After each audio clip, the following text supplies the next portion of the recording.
रानी परी ने किया कोरोना का इलाज। एक बार की बात है, परी लोक में परियों की अपनी दुनिया बसी हुई है। उसमें से एक नटखट नाम की परी थी। वह अपने स्वास्थ्य को लेकर बहुत सहज थी। वह पौष्टिक आहार लेती थी और सुबह योगा भी करती थी। उसने अपने स्वास्थ्य को लेकर बहुत घमंड हो गया था।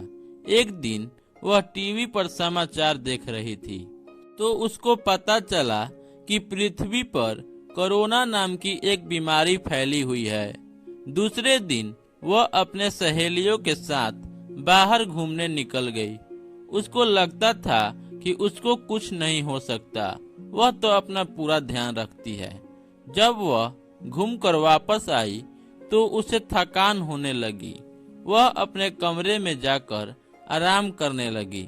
नटखट परी की माँ उसको देखने आई तो उन्होंने देखा कि नटखट परी को तो बहुत जोर से बुखार था। उन्होंने उसको अपनी जादुई शक्तियों से बहुत ठीक करने की कोशिश की, पर वह ठीक नहीं हुई। फिर उसकी माँ रानी परी के पास गई और रानी परी ने भी बहुत जादुई शक्तियों का उपयोग किया, जिससे दूसरे दिन वह ठीक हो गई। लेकिन वह फिर अपनी सहेलियों के साथ घूमने निकल गई। वह फिर जब वापस आई तो उसको बहुत तेज बुखार आ रहा था।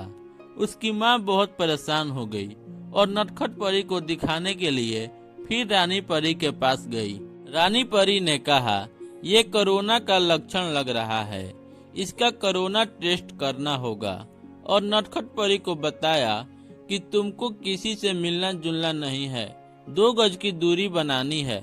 नटखट परी की माँ को भी उससे दूर रहने को कहा। रानी परी ने बताया कि यह बीमारी एक दूसरे के संपर्क में आने से होती है। दूसरे दिन रानी परी ने बताया कि नटखट परी का रिपोर्ट पॉजिटिव आई है।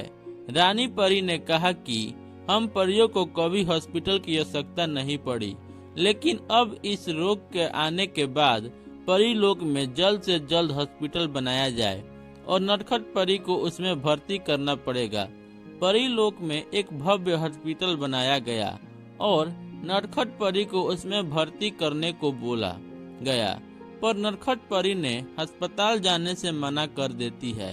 उसकी माँ उसको 2 दिन घर पर ही रानी परी की दी हुई जड़ी बूटियां देती है, पर इससे नटखट परी पर कोई असर नहीं होता।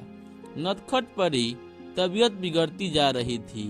तब उसकी माँ उसको लेकर अस्पताल आती है, लेकिन तब तक नटखट परी का ऑक्सीजन लेवल बहुत कम हो गया था।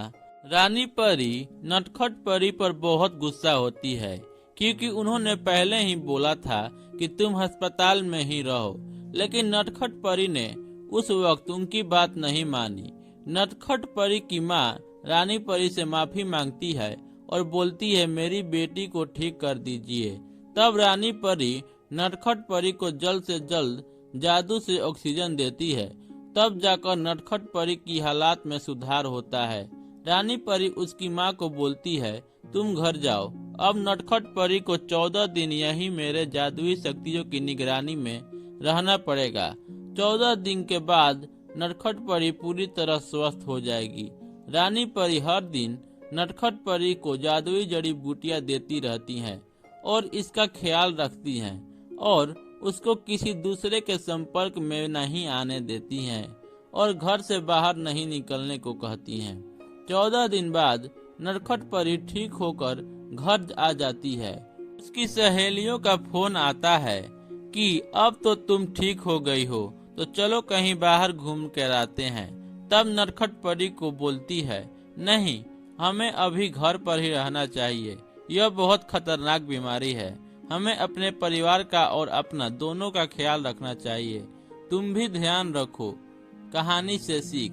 इस कहानी से हमें यह सीख मिलती है कि हमें अपने स्वास्थ्य पर कभी घमंड नहीं करना चाहिए। हमें कोई भी कदम हालात को देखते हुए उठाना चाहिए। Thanks for watching. Please subscribe my channel.